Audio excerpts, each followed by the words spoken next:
Good morning. Good morning. Glad you made it on this rainy morning.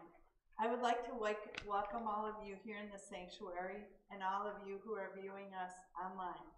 The Unitarian Universalist Congregation of Flint is a progressive religious community in which people are free to be themselves without fear. My name is Kathy Frazee, and I'm happy to be your worship associate today. I am currently the chair of the Committee on Ministry, also fondly known as COM. COM serves as an advocate and support for our ministers. The committee strives to promote good communication between the congregation and the ministers and responds to issues that might arise. Please feel free to contact me at any time with your concerns or any compliments. If you would like more information about our faith tradition or this congregation, please feel free to talk with one of our ministers today, or their contact information can be found at uuflint.org. If you are a visitor and you're interested in receiving the weekly email newsletter, you may sign up at our website, or you can scan the QR code on your order of service. Or you can also fill out this card that should be in front of you, in the seat in front of you. We hope that you will stay for coffee hour so that we can get to know you better. We are especially pleased that all of you joined us today for this special service. Unitarian Universalists have two rituals that are completely our own: the water communion that we do each fall, and the spring flower communion. The flower communion comes from Czechoslovakia, and it started over 100 years ago. Their Unitarian symbol is the sunflower. If you've not already placed your flower up front, you're welcome to do so during the prelude, which is coming up in just a couple minutes. And now, if you will, please check out the back of your order of service. We have some important announcements, and I'll highlight a few. Today at noon in the sanctuary, we'll have the second discussion on the book Frederick Douglass. Please feel free to join, even if you just started or you just want to listen in. And next, we all like to fight the good fight, or you probably wouldn't be here. If you have a good idea for a social action project, large or small, it could be a one-time project or something longer term, and you would like to organize the event, we'd like to hear about it. Contact one of our ministers or moderator Sue Kinsey or our incoming moderator Ray Rust. Finally, mark your calendar for our annual congregational meeting June 9th, directly after the service. Our leadership promises that the meeting will be mercifully short. I don't know. Should we hold them to that? You'll want to attend that day anyway, because Mustard's retreat will be here to sing our prelude before they go to the Flint Art Fair. And now we'll light our chalice.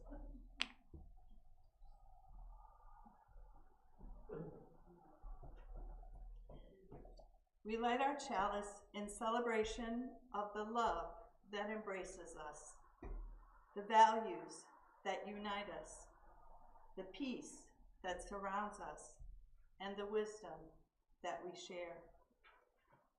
And now, if you'll join me in reciting our covenant. Recognizing the richness of diversity, the beauty and wonder of shared worship, and the transforming power of love and service, we gather as a sacred, intentional community to freely seek knowledge and truth, to celebrate the fullness of life, and by our actions to increase goodness and justice.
Santa Barbara, UU, big church.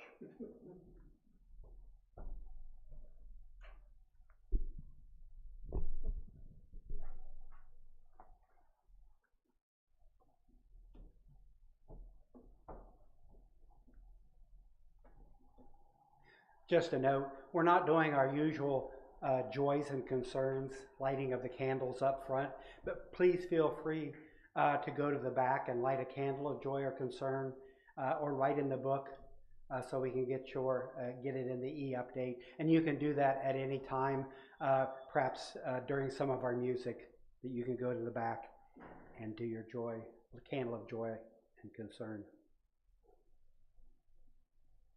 The Reverend Norbert Capek, the founder of the Unitarian Church in Czechoslovakia, created the flower communion early in World War II. He was arrested by the Gestapo in 1941 for listening to the BBC. Before he was executed in 1942, he wrote the words to a hymn. In the depths of my soul, there where lies the source of my strength, where the divine and the human meet, there, quiet your mind, quiet, quiet. Outside, let the lightning rain, horrible darkness frightening the world. But from the depths of your own soul, from that silence will rise again God's flower. Return to yourself. Rest in yourself. Live in the depth of your soul, where the divine and the human meet. There is your refuge.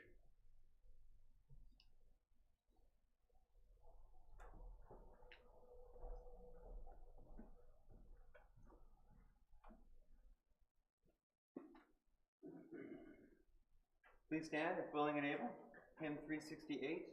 And it's always a pleasure to sing with you, Bonnie. If you are of a lower voice, follow me on the lower part. If you are a higher voice, follow Bonnie on the upper part. Now let us sing, sing, sing, sing. Now let us sing, sing, sing, sing. Lift up your voice, be not afraid. Now let us sing to the power of the faith within. Now let us sing to the power of the faith within. Now let us sing to the power of the faith within. Lift up your voice, be not afraid. Now let us sing to the power of the hope within. Now let us sing to the power of the sing. Now let us sing to the power of the love within. Lift up your voice, be not afraid. Now let us sing to the power of the hope within. Now let us sing to the power of the joy within. Now let us sing to the power of the joy within. Lift up your voice, be not afraid. Now let us sing to the power of the joy within. Feel free to give yourselves a hand. Oh,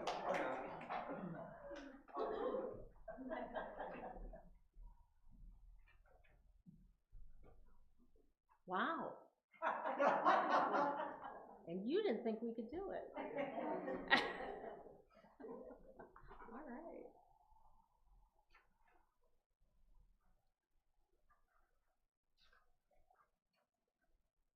So our reading this morning is a retelling of the story from the book The Sunflower by Simon Wiesenthal. In 1969, Simon Wiesenthal published a personal story about the Holocaust. and he named it the Sunflower. So this is the synopsis. Simon Wiesenthal was marched daily into Lemberg for slave labor. As a local architect, he had designed some of the buildings now occupied by German officers or in the tightly packed Jewish ghetto. On this particular day, the prisoners were ordered to halt directly in front of a German military cemetery. Wiesenthal noticed that sunflowers had been planted on each grave, and he said that he noticed that they stood as straight as soldiers on parade. He wrote that he stared at them spellbound. The flower heads seemed to mirror the sun's rays and pointed down toward the graves, and as he watched, butterflies fluttered from flower to flower as if they were carrying messages to the soldiers below. The dead Germans continued to receive light and messages, he thought. He envied them. They still had connections to the living world, but Wiesenthal knew that there would be no sunflower for him, only a mass grave with dead corpses piled on top of him. No sunflower would ever bring light into his darkness, and no butterflies would dance above his tomb. Even in death, he thought, the Germans were able to gain superiority over the Jews. They continued to march onto the grounds of his former architecture school. It had been converted into a German hospital. The prisoners were quickly put to work disposing of rubbish from the operating room. But within moments, a nurse approached Wiesenthal and told him to follow her into the building. If he said no, he could be killed. But if he said yes and followed her and got caught, he could be killed. In a split second, he decided to follow her. He was taken into the former Dean of Architects' office, but there were no familiar furnishings in the room. He saw one table and a motionless figure wrapped in white bandages in a hospital bed. The figure spoke weakly, asking him to come nearer. The man's head was completely bandaged, save for openings for the mouth and the nose and the ears, and there were colorful spots seeping out near the holes. Wiesenthal sat on the edge of the bed, and the man, who was obviously German by his accent, reached out for Wiesenthal's hand. The specter struggled to speak. "I know the end is near," he said. And then he told Wiesenthal that he had asked the nurse to fetch him a Jew prisoner so that he could confess, and then he'd be able to die in peace. His name was Karl. He was 22, and he had volunteered for the SS. His parents had begged him not to, and in fact, when he did, his father stopped speaking to him. He talked for hours. He explained how soldiers had been trained to be tough, that there was no room for humanitarian nonsense. The Fuhrer needed real men. And then finally, he spoke of his crime. In a Ukrainian village, they had pushed nearly 300 Jews into a 3-story home. They forced them to carry several cans of petrol with them. The doors were then blocked, and the soldiers encircled the house. Then they were ordered to pull the pins of their hand grenades and throw them through the windows. As the house exploded in flames, they were told to shoot anyone that tried to escape the inferno. As Karl described the scene, Wiesenthal tried to remove his hand from Karl's grip, but he only gripped it tighter. "Please," he said, "I have more to tell you." Karl went on to describe one family that he saw in an upper story window. A mother and a father who had a child in his arms. The father's body was clearly on fire, and he watched as the man covered the child's eyes and leapt from the window with the mother close behind. He tried to shoot them as soon as he could. He whimpered, saying he will never forget their three faces. Wiesenthal could see the tragedy unfold as if he were standing right there. Karl continued, saying that many of the soldiers were distressed that night by what they had done, but their superiors reminded them that Jews weren't human beings, so they gave them brandy and told them to sleep. But everyone, all the soldiers, slept fitfully, Karl said. The fighting went on for weeks, months, and Karl remembered seeing many, many military cemeteries everywhere they went. But he said he was comforted because on each of the graves he always saw flowers. They were so well tended, he said, and he loved flowers. Wiesenthal suddenly wondered if Karl already knew that there would be a sunflower planted on his grave. A murderer, Wiesenthal thought, a murderer will own something when he dies, but a Jew, never. Then Karl said, while he was thick in a battle, he once again saw those three faces, and he couldn't move. He dropped his gun, and suddenly a shell exploded right beside him. His face and his body were shattered. He woke in the hospital, and he was dying.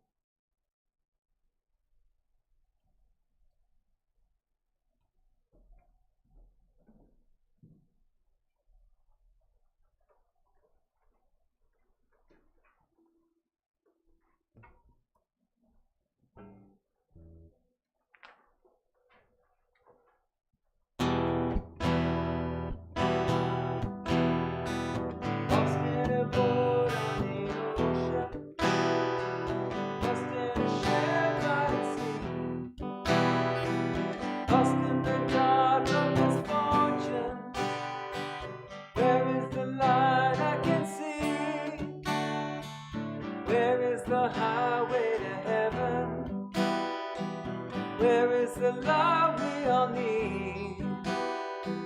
Where is the peace that we long for?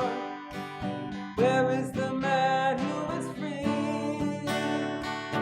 Here in the heart there is freedom. Here in the heart there is peace. Here in the heart is the answer to questions much deeper than these. You've got to hold on tightly, let go lightly. It's only surrender, it's all in the game. You've got to hold on tightly, let go lightly. There's always forgiveness and no one to blame.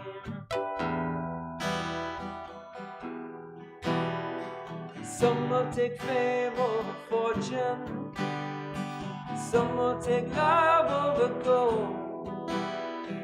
Some will pray only for power, some never want to grow old.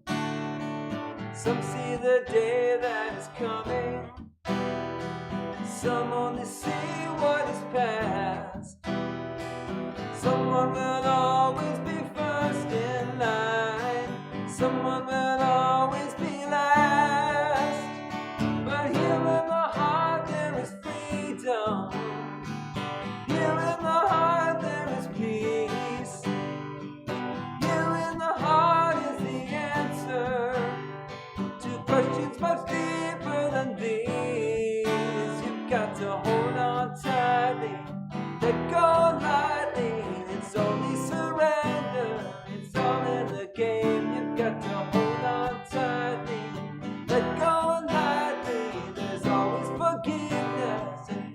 to blame.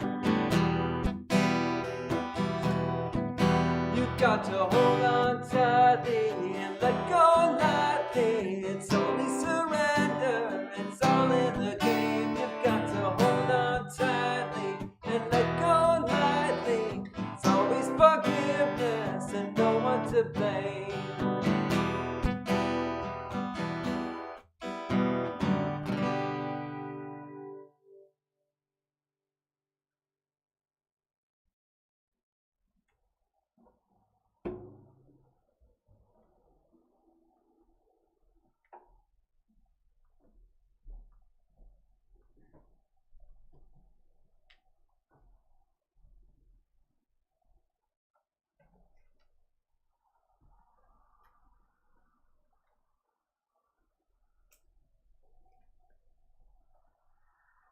So Simon Wiesenthal, the author of the book, The Sunflower, was living in Lemberg, Poland, with his wife, Sila, in 1941, when he was imprisoned in a newly constructed labor camp just outside the town. Sila was separated from him and was moved into the ghetto that was in the same city. Later, her husband would arrange for forged papers that said she was a Christian Pole, and it helped her escape and relocate to Warsaw, where she spent the rest of the war. Before the ghetto was liquidated, people there often received news of the outside world because people would come and go that were not incarcerated, and they would tell the people in the ghetto. One day, one of Wiesenthal's camp friends approached an old woman that was standing by the fence of the ghetto, and he was seeking news. She did not answer him directly, but instead she looked up to heaven and she said, "O God Almighty, come back from your leave and look at thy earth again." The formerly faithful had begun to have doubts that the Holocaust would be happening if God were paying attention. You might imagine that Wiesenthal too might have given up any hope that God would save his people, especially after hearing that horrific story that the SS soldier Karl had told him. Here is the rest of Karl's story. Karl tells him that although his body is in terrible, terrible pain, his conscience feels even worse. And he reaches for Wiesenthal's hand for some comfort.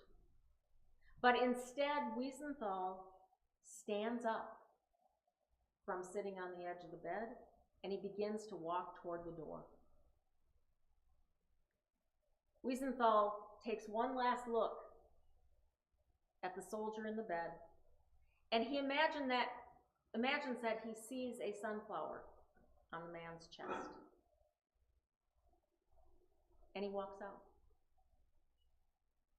Later that night in camp, Wiesenthal tells the story of the SS soldier to two of his friends. And he wonders, did he do the right thing in staying silent and not accepting the German soldier's apology and confession and forgiving him? Both friends agree that they would have done the same thing that Wiesenthal did. Well, the next day, all of them are back working in the courtyard of the hospital again. And that same nurse approaches Wiesenthal and hands him the belongings of Karl. He had died in the night. He refuses them. He suggests that the nurse send them to Karl's mother. He does not want them. And he feels that that rejection is yet the second time that he refuses a confession from an SS officer. And then later that evening, as they're walking back to camp, Wiesenthal notices those sunflowers again at the cemetery. And he suddenly feels maybe there's some significance to them, but he quickly dismisses the thought and walks on. Now, sunflowers do have a long history of symbolic meaning, both in ancient civilizations and also in art and in literature.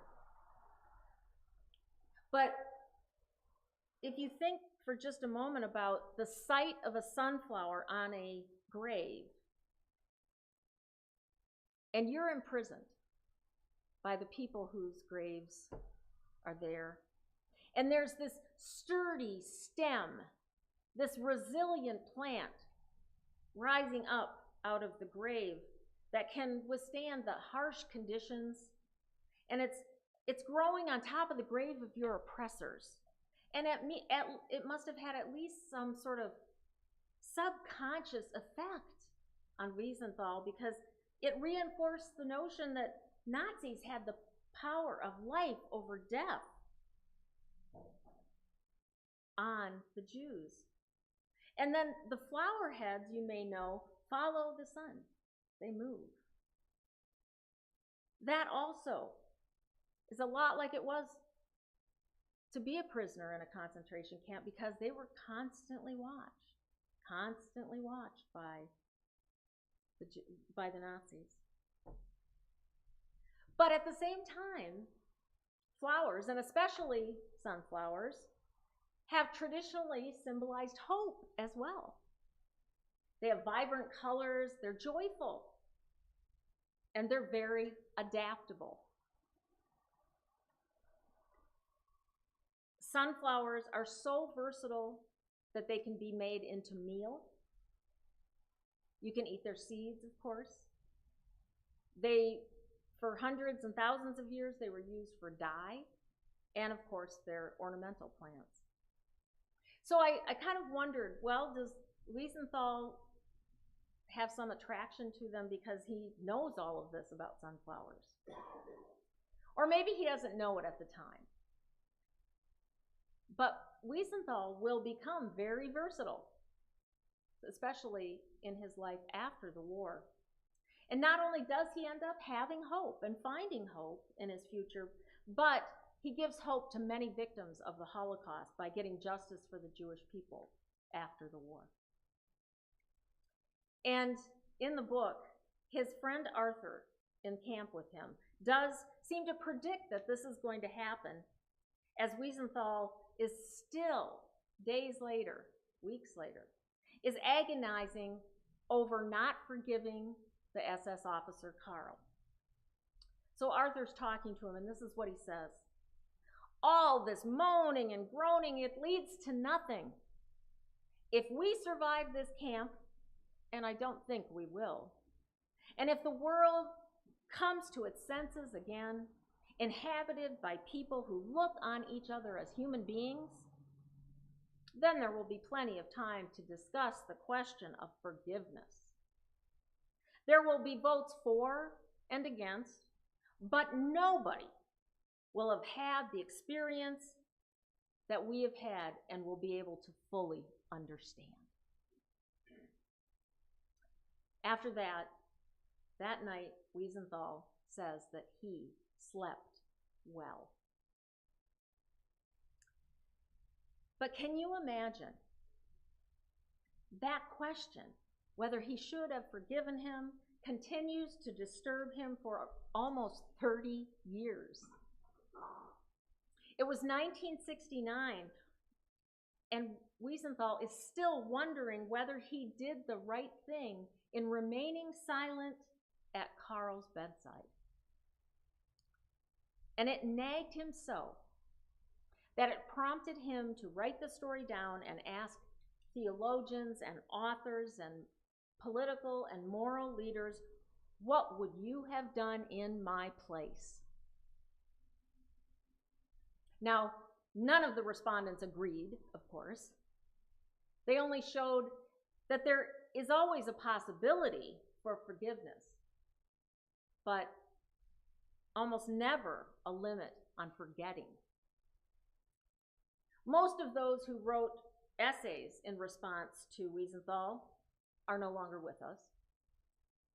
But it's interesting, I thought, the responses in general were either clearly in favor of forgiving, right there at the bedside, or clearly absolutely not. There didn't seem to be much of a middle ground. Buddhists and Catholics were primarily in favor of forgiveness, while survivors of the Holocaust in general did not want to forgive. And then there were a few writers from the book that said only God can grant forgiveness. But I thought one of the most interesting and one of my favorite responses was from Rabbi and author Harold Kushner. You're probably familiar with him. He said that he thought Karl asked the wrong person for forgiveness. He said Wiesenthal never had the power to grant forgiveness. He said instead, Karl needed to ask forgiveness from himself. Before Karl died, Kushner said he would have been at peace if he could have just rejected the inhuman part of himself that had committed the atrocity. Forgiveness happens inside of us, Kushner said. Forgiving ourselves is an important part of feeling whole. Kushner said that when we hold on to bitterness and anger by not forgiving other people, we only hurt ourselves, and then we resent it the rest of our lives. He said other people don't deserve the power to live in our heads. But when you think about it, certainly Karl was living in Wiesenthal's head for many, many years. The power to make another person angry or bitter sounds a bit to me like what is happening on college campuses right now. As you know, emotions are running high at Columbia, Yale, MIT, and even here on Michigan University campuses. Protesters have made encampments and are demanding that their universities divest from Israel. And of course, they also want to see a termination of Israeli military action in Gaza and an overall end to 70 years of oppression and genocide. Universities have ordered hundreds of arrests, canceled graduations, suspended students. But not all protests have been peaceful.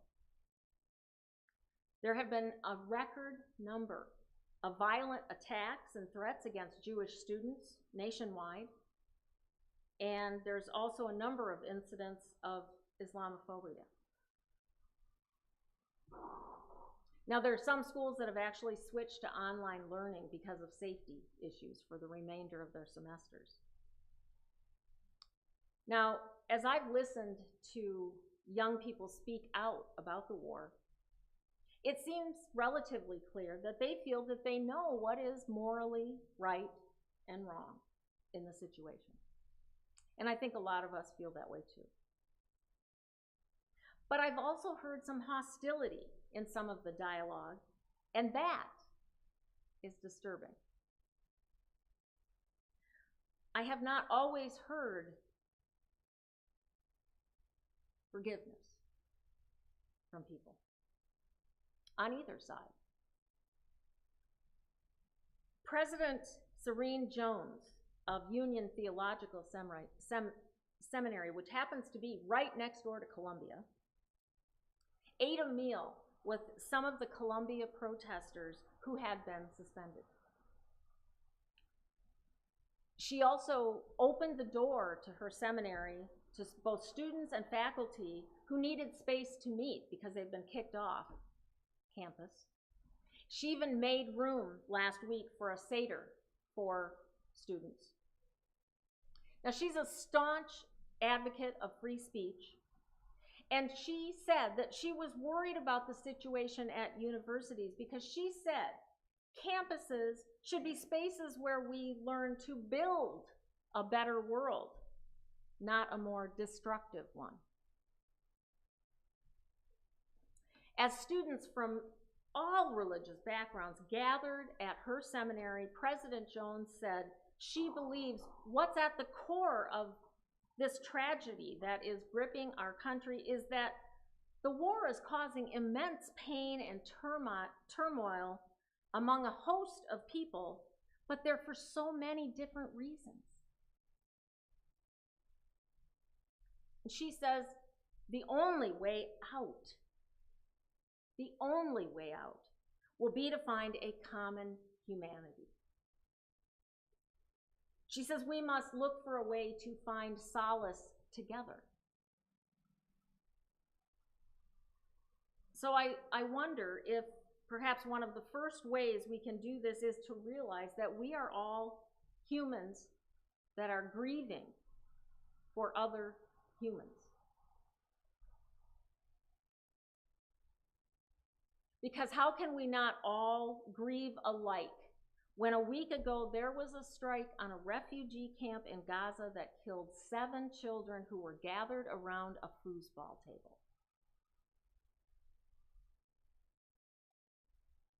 Right now, a Palestinian child dies about every 15 minutes.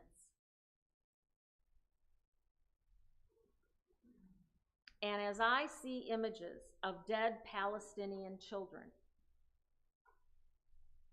I want to look away, but I don't. Because I am also reminded of the horrors of World War II, because I've been studying this Sunflower book.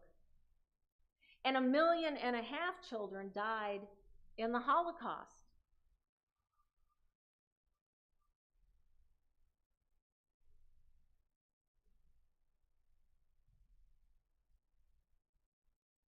Palestinian children, Jewish children, all children. Now, these are difficult images to see, but they're real. That's why they're real. This happened. Both of these things happened, are happening. Both sides in a war suffer, although they're different, but both the innocent and the guilty alike suffer injustices, whatever side you think you're on.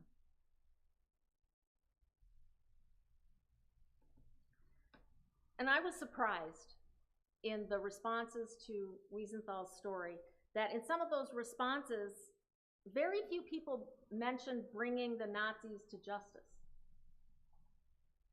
Except there was one Holocaust scholar who was a Christian, Harry James Kargas. He actually was born in Michigan. He wrote that he prayed for mercy rather than forgiveness, because he said mercy and justice must exist side by side.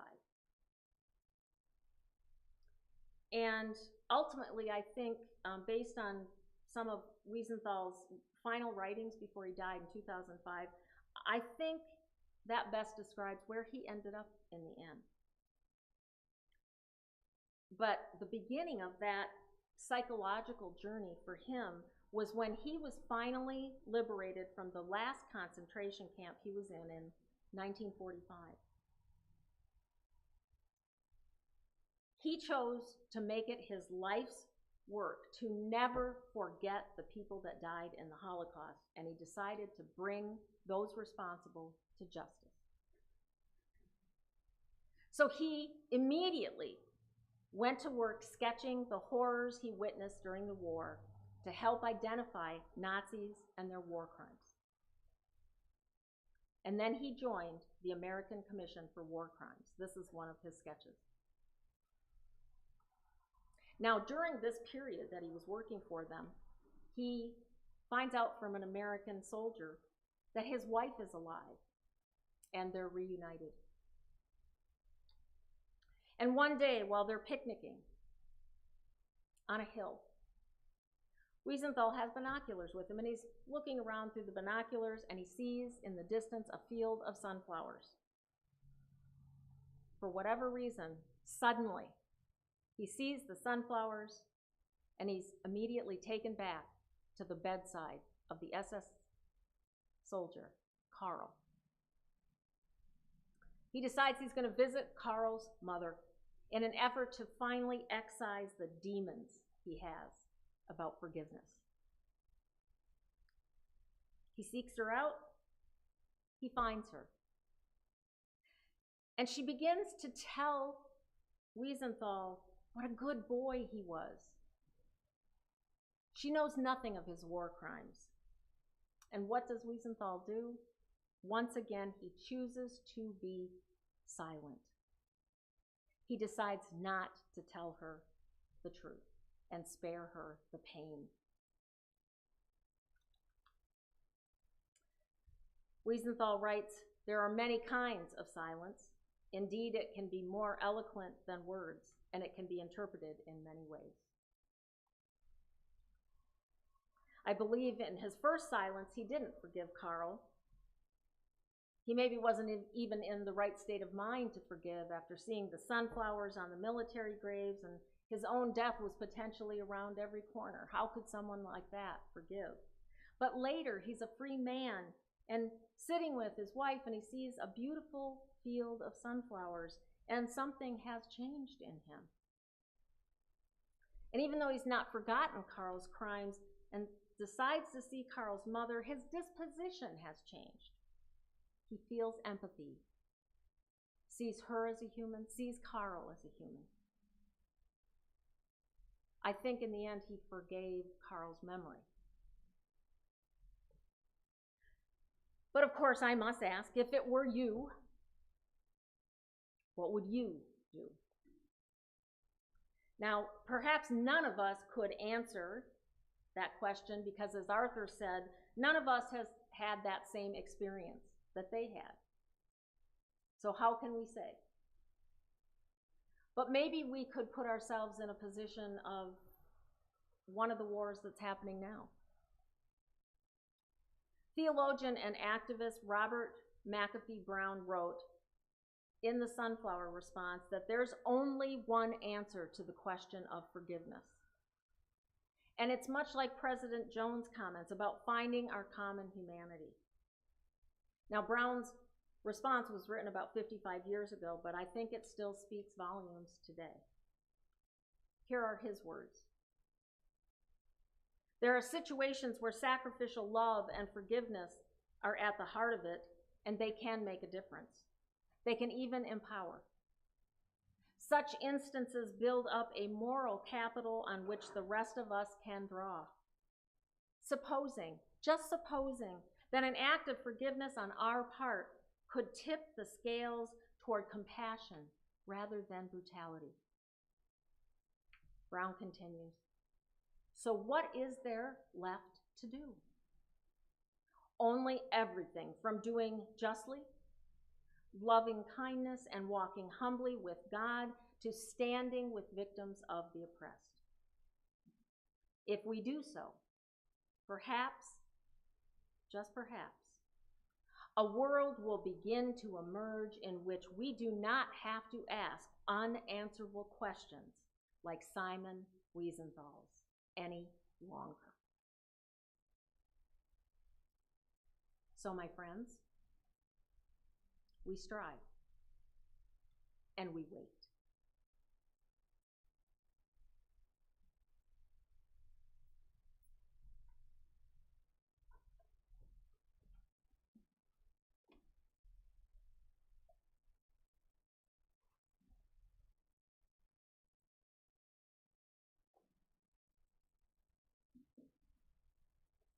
Unitarian minister Norbert Capek, his congregation wanted a ritual that celebrated their coming together, but different than the traditional bread and wine communion. Capek created the flower communion by turning to the native beauty of the nearby countryside. The earth's abundance and the loveliness and uniqueness of the flowers proved to make a meaningful connection for congregants.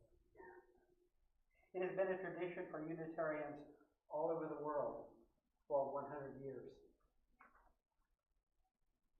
We come together not only to celebrate our connectedness and our connections to one another, but also to remember and give thanks for all those who have sacrificed their lives to enrich our heritage. In the next few minutes, as Jennifer plays, please come forward, as you are willing and able, to take a flower from the vases different from the one that you brought.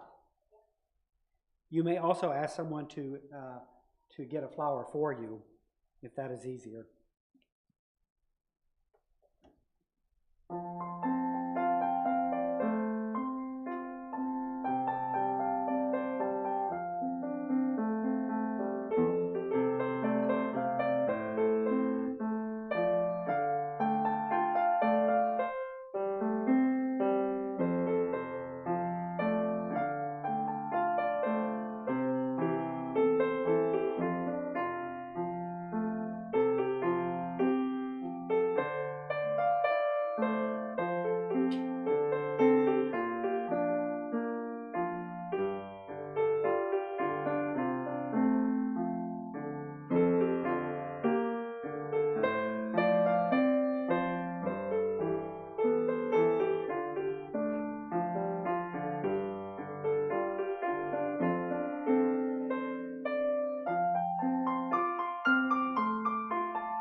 Does everyone have one?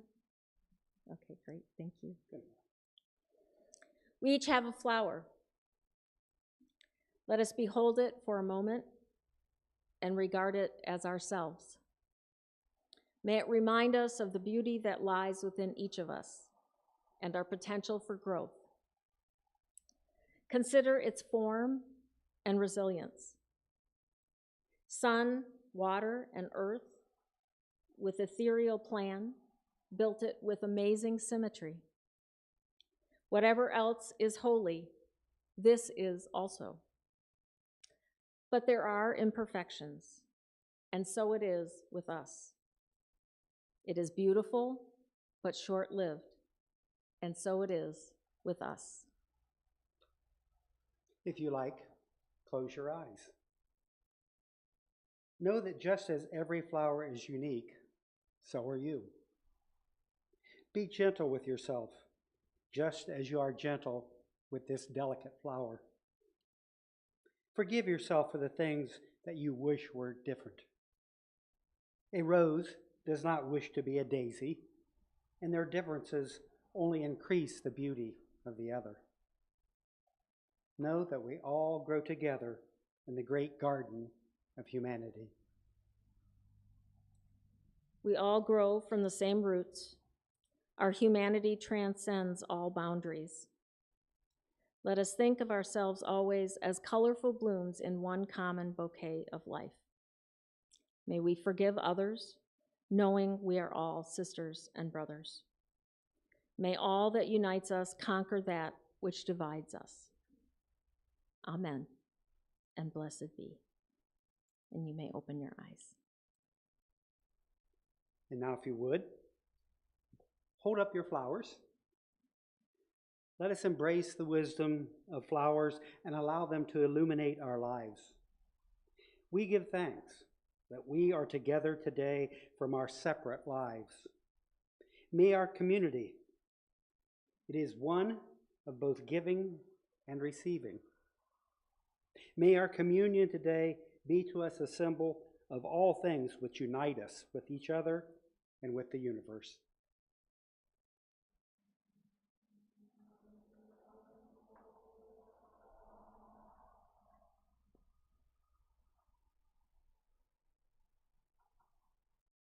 Stand if you feel like it.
Our reading for our time for generosity today is called Real Brothers and Sisters by Norbert Capek.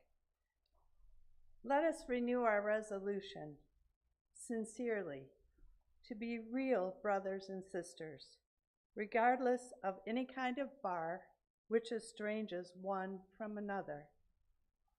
In this holy resolution, may we be strengthened, knowing that we are all one family, one spirit. The spirit of love unites us. In that spirit, We invite you to join us in today's offering by placing a donation in the basket at the back of the church as you leave, or with an online gift at uuflint.org. All gifts are cheerfully received and appreciated.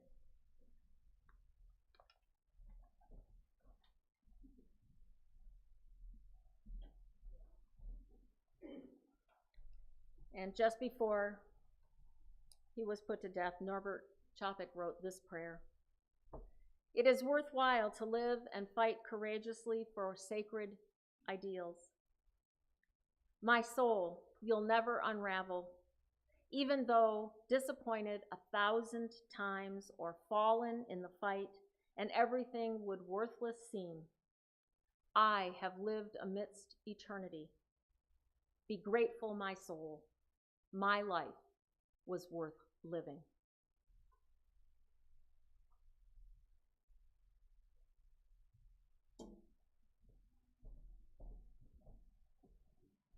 And let us extinguish the chalice.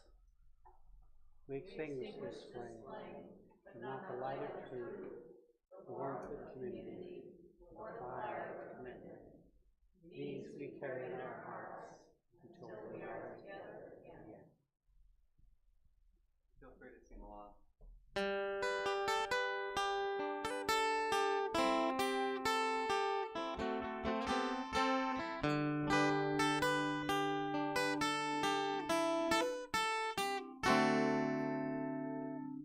Here comes the sun, do-do-do-do. Here comes the sun, and I say it's alright. Little darling, it's been a long, cold, lonely winter. Little darling, it feels like years since it's been here. Here comes the sun, do-do-do-do. Here comes the sun, and I say it's alright.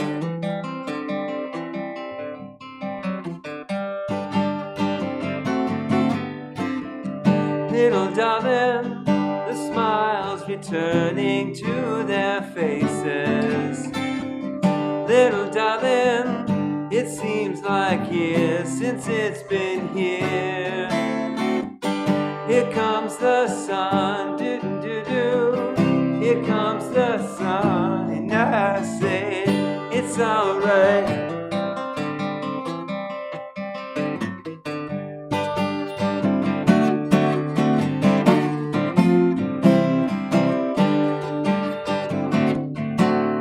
Sun, sun, sun, here it comes. Sun, sun, sun, here it comes. Sun, sun, sun, here it comes. Sun, sun, sun, here it comes. Sun, sun, sun, here it comes.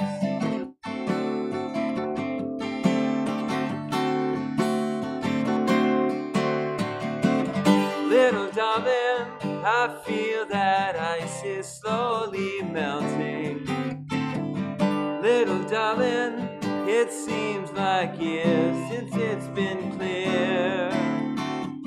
Here comes the sun, do-do-do. Here comes the sun, and I say it's alright. Here comes the sun. Here comes the sun. It's alright. It's alright.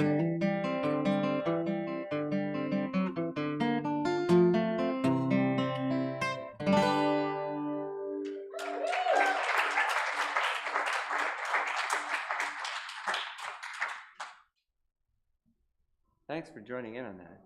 That was fun.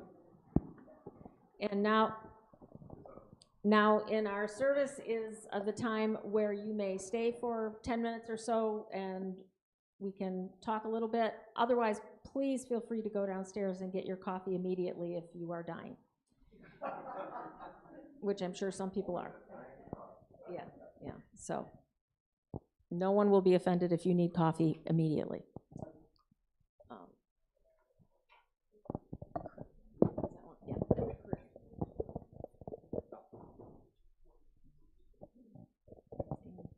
I was just thinking, when Carl was at the, no, it wasn't Carl, it was, when he was at the bedside of Carl, Simon. and Carl was really looking for forgiveness, I was thinking while you were talking, to give something like that immediate would be almost impossible. It's something you'd have to think about and contemplate, and considering everything that Simon had been through. So I think that's like a lot of us in our life, things that have happened. Someone walk up to you, say, I'm really sorry. Some things are just too big to immediately just say, I forgive you. Yes, I think so.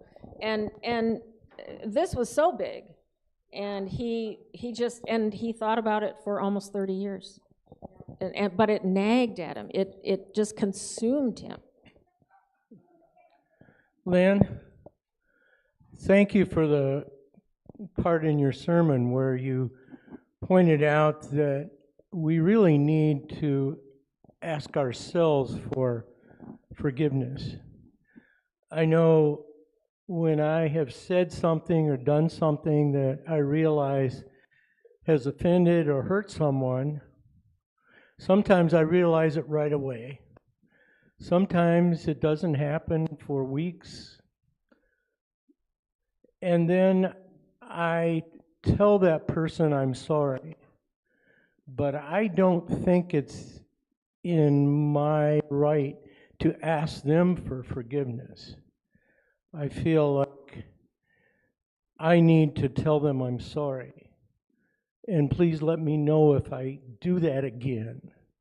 And then when I'm ready, I ask myself for forgiveness. I think that's the way to go about it. And yeah, thanks, John. And there are some people that will never give you the forgiveness perhaps that you're seeking.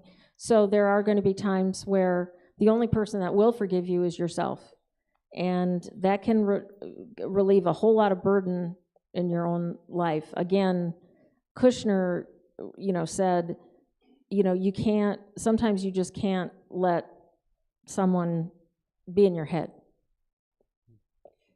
Well, I want to say, you guys, wow, that was very thought-provoking. This is a spiritual practice for me, and it was great. Thank you.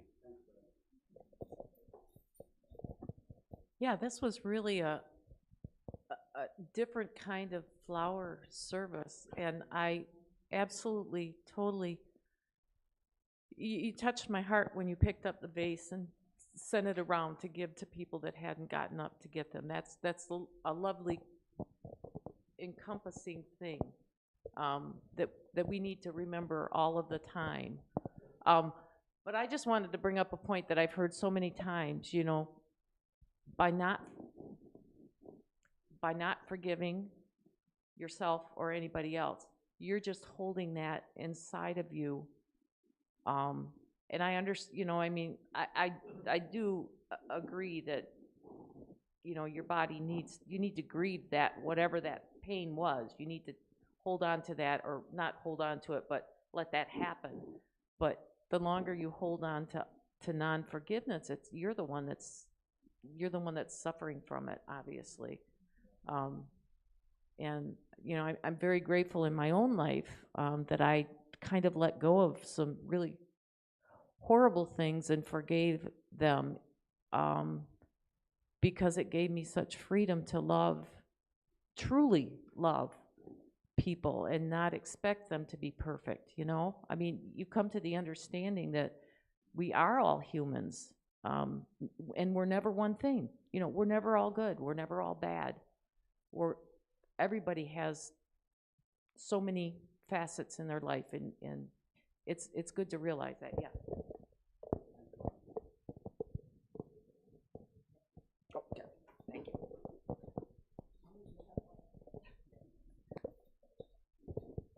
Dave and I will have the good fortune of visiting Prague and Budapest, Hungary, and the Jewish quarters or Jewish ghettos in September. And the sunflower story and seeing the sunflowers, I think we're going to be looking at things differently, having a different emotion after this service. So thank you.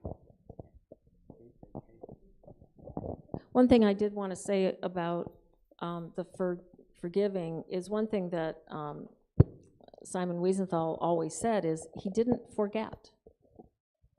That was something that was really important to him.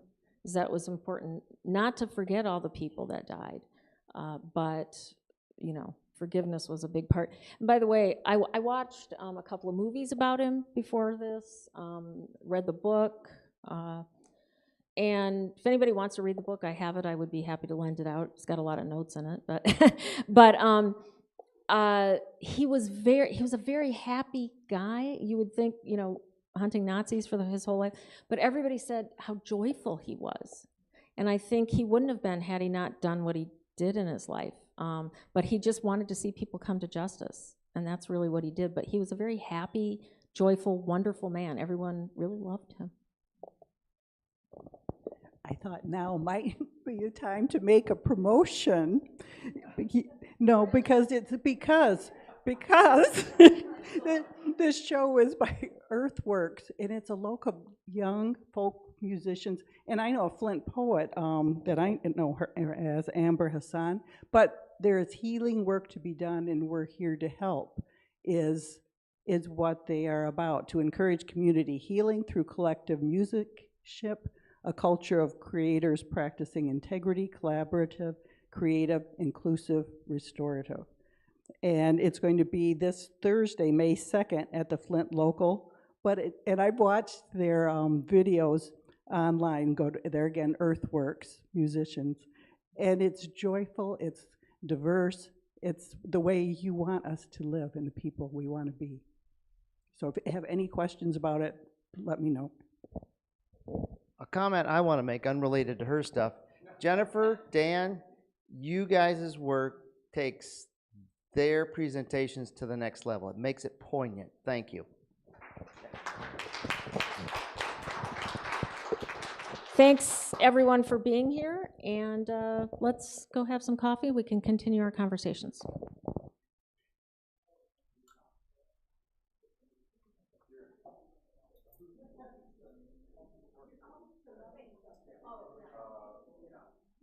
Post-discussion, we'll be back in here in about 15 minutes.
I know. You know, I got my son